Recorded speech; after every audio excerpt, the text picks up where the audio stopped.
जय श्री राम दोस्तों, आज की इस क्राइम व्यथा को सुनने के बाद आप अंदर तक हिल जाएंगे। कैसे एक लड़की को एक लड़का किडनैप करता है और उसके बाद उस लड़की को अपने ही किडनैपर से प्यार हो जाता है और उसके बाद वह अपने माता पिता के खिलाफ जाकर इस लड़के से शादी करती है और उसके बाद वो लड़का इसके जीवन को नर्क बना देता है और उसके बाद उसे मौत के घाट उतार देता है, जिसने पूरे देश को झंझोर कर रख दिया था। तो दोस्तों, आज की इस कहानी को शुरू करते हैं।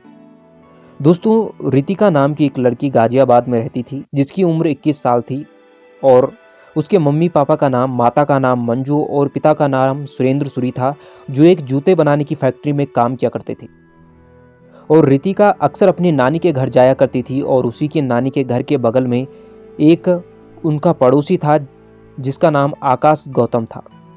और आकाश गौतम रितिका से बहुत प्यार करता था और वह कई बार रितिका को प्रपोज कर चुका था, लेकिन रितिका बार बार उसे मना कर देती थी और वह सिर्फ उसे अपना दोस्त मानती थी।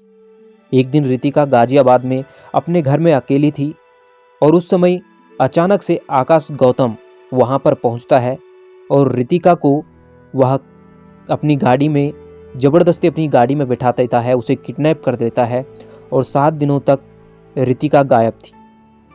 उसके मम्मी पापा पुलिस स्टेशन में जाते हैं, कंप्लेन लिखवाते हैं और पुलिस वाले रितिका को ढूंढ रहे थे, लेकिन अचानक 7 दिन बाद रितिका अपने आप अपने घर वापस आ जाती है और पुलिस वाले उसके बाद आकाश गौतम को पकड़कर अरेस्ट कर लेती है।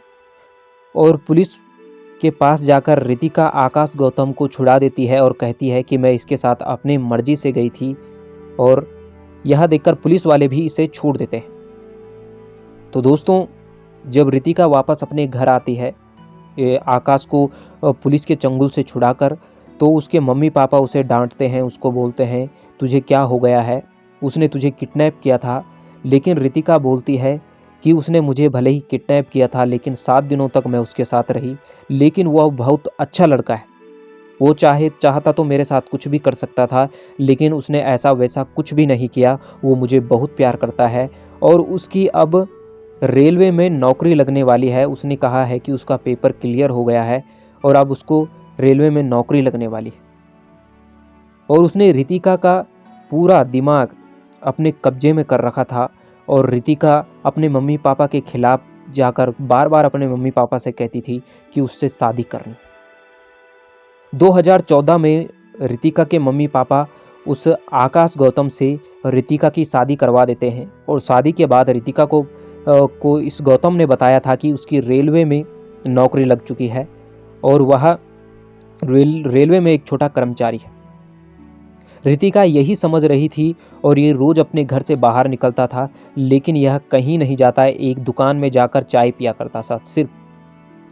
यह देखकर रितिका ने भी अपनी बीएससी पूरी कर दी थी और उसके बाद रितिका एक प्राइवेट स्कूल में पढ़ाने लगी थी और यहाँ से उसको थोड़ा बहुत सैलरी मिल जाती थी।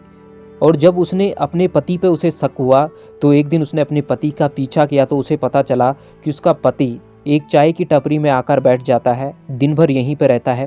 रितिका ने जब उससे पूछा तो दोनों के बीच में लड़ाइयाँ होने लगती। एक दिन रितिका को उसके स्कूल में जाकर वह बच्चों को पढ़ा रही थी और यह आकाश गौतम उसका पति स्कूल में जाता है, उसके बाल खींचकर उसे घर तक लेकर आता है, उसको मारता है, उससे रोज पैसे मांगने लगता है। अब रितिका की जिंदगी पूरी नर्क बन चुकी थी। एक दिन रितिका ने अपनी मम्मी को जल्दी ही घर बुला दिया और वह इस आकाश गौतम से कहती है कि वह इसे अब डिवोर्स देने वाली है। इस पर ये बहुत गुस्सा हो जाता है और रितिका को जिंदा जलाने की कोशिश करता है, लेकिन रितिका की मम्मी इसे बचा लेती है। इसका सिर्फ एक ही पाँव जलता है।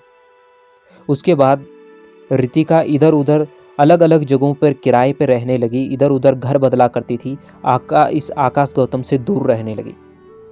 लेकिन जिस स्कूल में रितिका बच्चों को पढ़ाती थी, उसी स्कूल में एक विपुल अग्रवाल नाम का एक टीचर था, जिसकी पत्नी की भी विपुल के साथ बनती नहीं थी। और अब विपुल और रितिका की दोनों की एक जैसी जिंदगी थी, तो विपुल और रितिका के बीच में प्यार हो जाता है। और उसके बाद वह रितिका इस स्कूल से अपनी नौकरी भी छोड़ देती है और वह विपुल उसे आगरा जिले के आगरा ज़िले की सोसाइटी में, एक नागला मेवाती सोसाइटी में लेकर आता है और यहीं पे रितिका के साथ लिव इन रिलेशनशिप में रहने लगता है।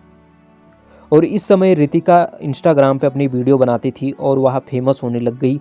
उसके 40,000 फॉलोवर भी हो चुके थे और वह छोटे मोटे ब्रांडों का ऐड किया करती थी, जिससे उसकी इनकम भी होने लगी थी। एक दिन उसके पति आकाश गौतम के पास उसका यह वीडियो जाता है और वह देखता है कि उसके 40,000 फॉलोवर बन चुके हैं और वह ऐड कर रही है, रुपए कमा रही है।